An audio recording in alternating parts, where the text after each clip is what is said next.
Kali ini saya akan berbagi pada Anda mengenai maraknya kasus penipuan yang terjadi di Indonesia.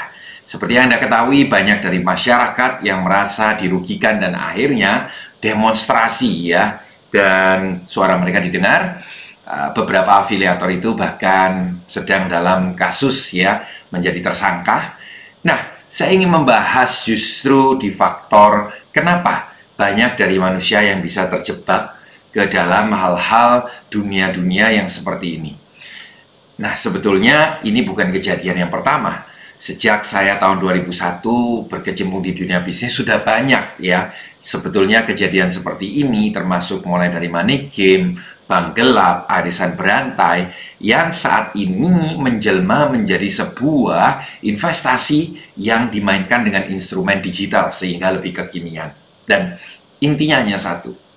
Manusia itu sering terjebak pada greedy, kemalasan, dan juga mereka nggak mau belajar, alias nggak mau membaca.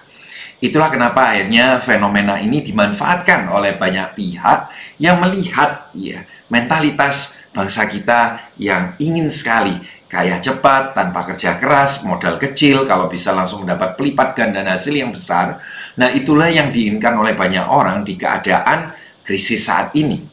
Nah, sekali lagi, saya ingin mengingatkan, kasus ini nggak akan terjadi kalau seseorang itu tadi betul-betul punya wawasan. Mari kita lihat yang paling sederhana.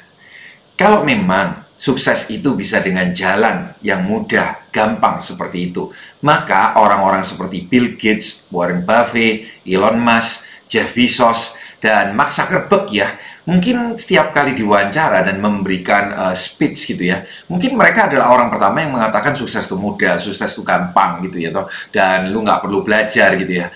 Malah yang saya dapati kenyataannya mereka semua mengatakan satu simpul yang sama, bahwa tidak ada orang yang sukses yang tidak menguasai atau menjadi expert di bidangnya.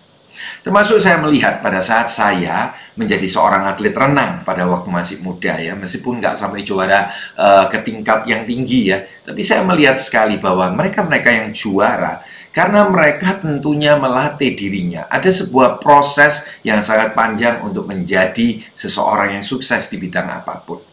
Itulah kenapa akhirnya saya menggambarkan dengan skema yang sangat sederhana bahwa sebetulnya sukses itu sama seperti naik ke puncak gunung ini, Bapak Ibu. Dimana kalau Anda menginginkan meraih bendera berada di puncak, maka kita harus mau siap untuk mendakinya.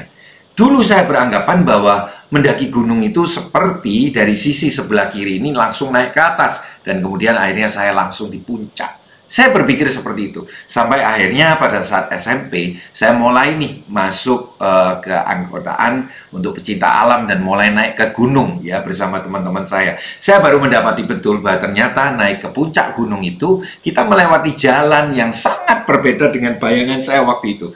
Ternyata kita ada saat yang kita tuh naik, kemudian jalan yang datar, dan bahkan kita berharap puncak ini semakin dekat, ternyata jalan itu turun kembali, dan kemudian kita naik dengan tajam, kemudian berputar terus, jalan buntu harus turun lagi, melewati jalan setapak, naik lagi dengan sangat tajam, turun lagi, naik lagi tajam, dan akhirnya mengalami penurunan, dan kemudian naik sangat terjal.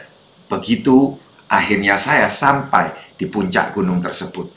Rekan-rekan sekalian, saya percaya bahwa yang namanya sukses itu persis sama seperti ini. Bahwa tidak ada jalan pintas untuk Anda naik ke puncak gunung kesuksesan itu. Tidak ada elevator yang akan mengangkat Anda dari bawah kemudian langsung ke atas dengan yang namanya ini mau pakai metode robot lah, mau pakai metode sistem ini dan lain-lain segala macam. Rekan-rekan sekalian, kalaupun ada yang namanya robot, sistem baru dan lain-lain, tetap kita sebagai manusianya harus mau belajar, harus paham, tidak boleh malas, dan harus bertekun di bidang tersebut, baru kita sukses. Sekarang hari ini pilihannya, kenapa saya memilih untuk menjadi profesional di bisnis network marketing? Karena saya melihat sendiri, orang-orang yang sukses di bisnis ini, mereka sama seperti orang sukses di konvensional. Sama-sama meninggalkan jejaknya. Tapi kalau di konvensional, jejak dari mereka yang sukses itu dihapus. Tapi di sini, mereka-mereka yang sudah lebih dulu naik di puncak di atas, mereka akan menggandeng kita bersama-sama untuk naik, melewati jalan yang naik tajam, melewati jalan yang datar, dan kemudian kadang-kadang mengalami penurunan.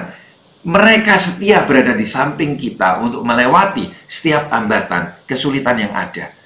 Dan itu yang membuat saya yang awalnya dulu cuma hanya mahasiswa semester 5, saya juga kemudian nggak punya background bisnis sama sekali. Saya betul-betul bersyukur berada di bisnis HDI, dan lewat support sistem Billionaires ini, saya betul-betul dimentoring, dibimbing oleh para upline saya, sehingga bisa menjadi seperti hari ini.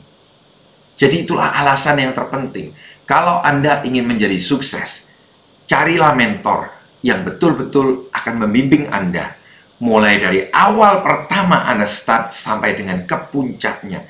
Itu adalah sebuah proses perjalanan yang tentunya pada saat ada orang yang mendampingi Anda, peluang Anda untuk sampai ke puncak itu pasti jauh lebih besar.